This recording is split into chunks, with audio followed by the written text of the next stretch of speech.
From the New York Times, it's The Headlines. I'm Will Jarvis, in for Tracy Mumford. Today's Monday, December 8th. Here's what we're covering. This morning, the Supreme Court will hear arguments in a major case about presidential power that could upend the fundamental structure of the modern U.S. government. The case centers on whether President Trump had the right to fire a Democratic member of the Federal Trade Commission earlier this year. Trump said she didn't align with his agenda, even though by law, commissioners can only be removed for a narrow set of reasons, including neglect of duty. That law was designed to insulate independent government officials from politics. Now, the Trump administration will be asking the justices to overturn decades of precedent and expand the president's ability to fire officials at more than 24 federal agencies. Since Trump took office, the court has repeatedly allowed him to go ahead with firings, like the one at the FTC, on an emergency basis. But today's case will be the first chance for it to issue a conclusive ruling on whether the president should have even more direct control over the executive branch. Some members of the court's conservative majority, including Chief Justice John Roberts, have been signaling for years that they've been eager to do exactly that.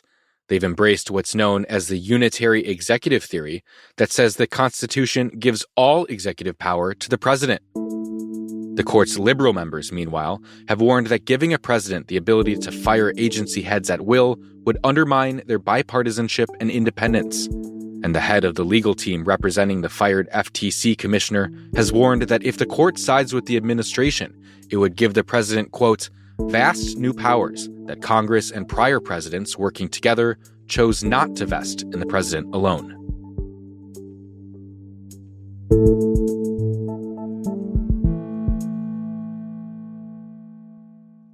I think it's pretty well established. The American people are having a hard time affording health care, and they are looking to Congress to work together to find solutions. On Capitol Hill, the clock is ticking for Republican lawmakers as they face a looming deadline over health care costs for millions of Americans.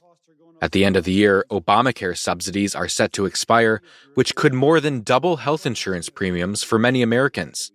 Polling shows that the subsidies are broadly popular and that most voters who receive them say they'd blame Republicans if the financial support disappears. We can push for big ideas, grandiose ideas on the right or the left, but we got to have a solution for 3 weeks from now. Amid that political pressure, Republican Senator Bill Cassidy led a health committee hearing this past week, encouraging his colleagues to find a stopgap solution. So far, Cassidy's floated a plan that would give money directly to consumers for health care, and a bipartisan group of House lawmakers has pitched a short-term, scaled-back extension of the existing subsidies.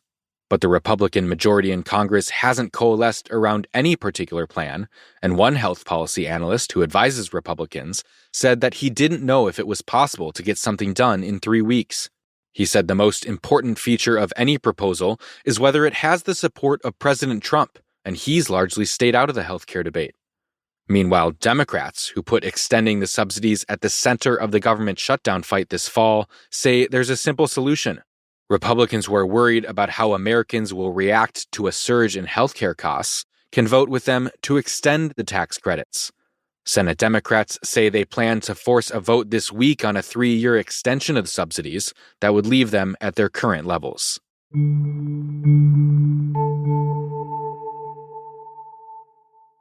What happens in Vegas stays.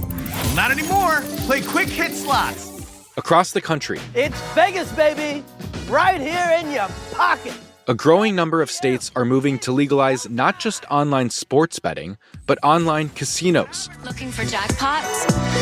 Right this way. Where people can put money on games like slots, blackjack, and bingo right from their phones. So far, 7 states have legalized the online casinos, and lawmakers in New York, Ohio, and other parts of the U.S. are considering it too. One major appeal is tax revenue. In Pennsylvania, for example, the games now bring in more than $100 million in taxes each month. Lawmakers who support legalization say that kind of cash can help fund public services like education without raising income taxes. But the lucrative new source of government funding has come at a cost. The games can be addictive and have made it easy for people to potentially lose huge amounts of money without even leaving their homes. In the years since Pennsylvania legalized online casinos, the games have become the number one reason for calls to the state's gambling support hotline. And in West Virginia, one 45-year-old told The Times that she's lost almost $20,000 since the games were legalized there. She called it a cash grab by the government, saying, quote, "They don't care if a person's addicted."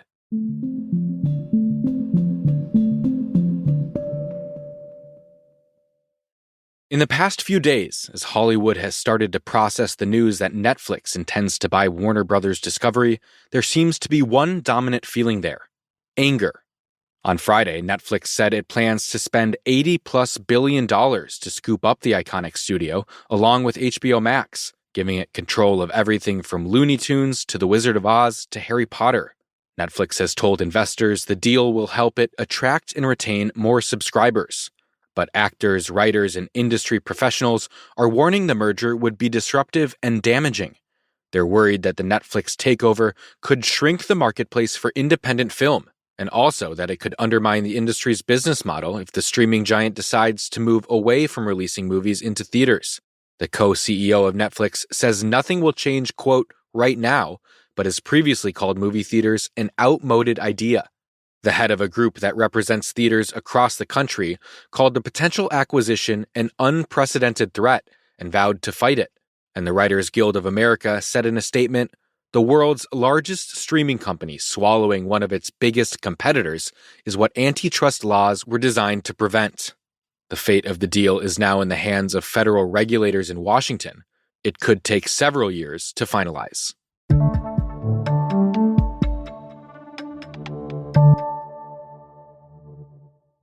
And finally, in Iran, The Times has been covering a remarkable social shift. For years, the country's hardline Islamic government has been known for its widespread restrictions on everything from dancing to singing to mixed gender gatherings. But in recent months, many Iranians have started pushing the boundaries of what's allowed in public. We've seen videos pouring in from Iran of young people dancing and jumping up and down at pop concerts, outdoor concerts. There's rave parties in the deserts. There's morning yoga class. Street musicians have become a common sight around the capital, Tehran, and other places. These are scenes that just 5 years ago would have been unthinkable. There's certainly scenes that really point to change. Farnaz Fasihi covers Iran for The Times. She says that the government still doesn't tolerate political dissent. Executions and death sentences are common, but it seems to be allowing the new social freedoms for a few different reasons.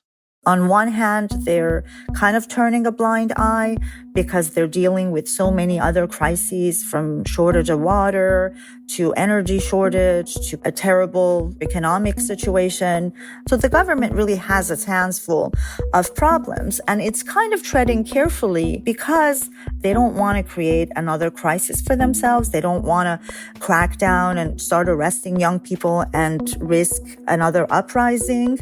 But also, I think there are too many. Like, you can't arrest millions of people. This is now turned into, it's not just one neighborhood in Tehran. It's not just one city. It's really nationwide. The change is so visible. It's so widespread that they just simply can't put this genie back in the bottle the way that it was 5 or 6 years ago. So the people we interviewed in Iran were telling us that the young people and the women were playing the long game for social change and feel like they're winning.